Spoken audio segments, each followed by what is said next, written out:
And there were many times where I was like, oh Lord, like I really believe that you've spoken, that you've said you're going to bless us and enlarge our territory here, but it really feels like we're going nowhere, you know. People known as God First Church invested, committed themselves to purchasing the land that you see behind me.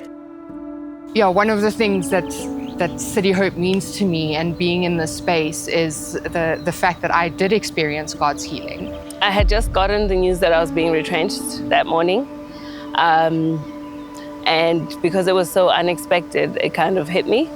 So I kept a brave face until I got in my car, and then I kind of broke down in my car and I started driving it. I was crying literally the whole way. When I left the car park, I was going home.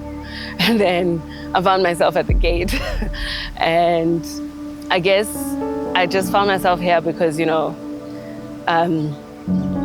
I guess my soul just knew it's somewhere I would find peace or find the presence of God.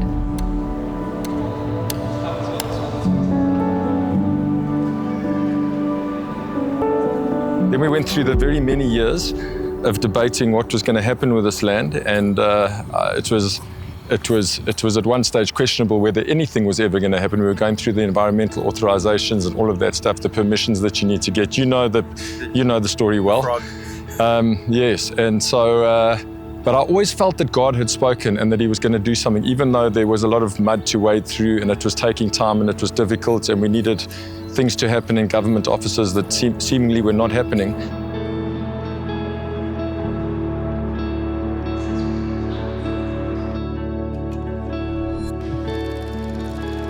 And so this is a very, very special place, and God's hand is on it.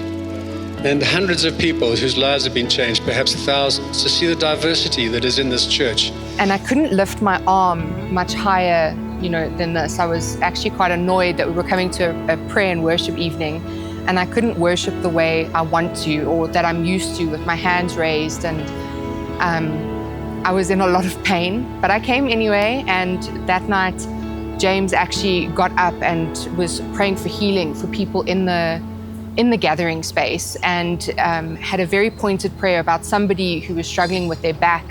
And I prayed the prayer, and the very next song, I remember halfway through, I didn't realize it immediately, but halfway through I realized that my arms were lifted quite high above my head. And I was so stunned, I turned to Josh and I bumped him and showed him. And he also just stood there looking at me all excited because I had been able to raise my hands with no discomfort, no pain. It felt like nothing had been wrong in the first place. And I had a conversation with God, and I was asking him why. And I wasn't angry, but I was hurt, and I was just at a loss of what now and what next. And as I was sitting, praying, conversing with him, I audibly heard his voice say, "It's gonna be all right."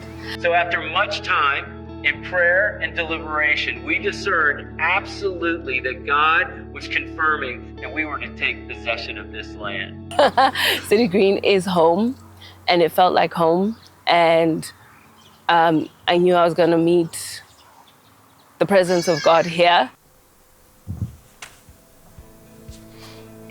Well, we're here, which is phenomenal. It's crazy to be sitting here in this building. Just a short 2.5 years or so since we started with the foundations of this floor that we're sitting on. There's been miracle after miracle. We've tried to share as many of them as we can, but all the time he just shows himself faithful towards us with what he's done here. And one of the most amazing things is he's done it through just the generosity of hundreds of people who love him and love this church. So now we're at the final step, really. We've pretty much constructed everything we need to construct. And now it's time to take this from an empty building and fill it with the sound of worship, fill it with the word, fill it with everything that God's going to do in this place. People getting saved, people getting released into all that he has for us. And we said at the beginning, that this completion of this building is not the finish line, it's the launch pad.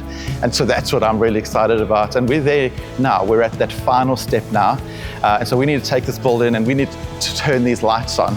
We need to activate this place, fill this with the sound of worship, fill it with God's word, fill it with all the potential that God has for it. I said right from the beginning, how do you eat an elephant? One bite at a time. So this is the last bite. Maybe we call it the dessert, I don't know. It's the last step, the last bite that we need to take to bring in those tools into this building, to activate it into being a home for City Hope Church and a base for blessing other churches and ministries, and a platform for the planting of new churches and new ministries, and ultimately for it to be a blessing to society around us. We're there, we're almost there. And so I'm just really encouraging people one more time to sow into this, to give sacrificially once again, and to partner with us in getting us to that place of turning the lights on and filling this place with worship.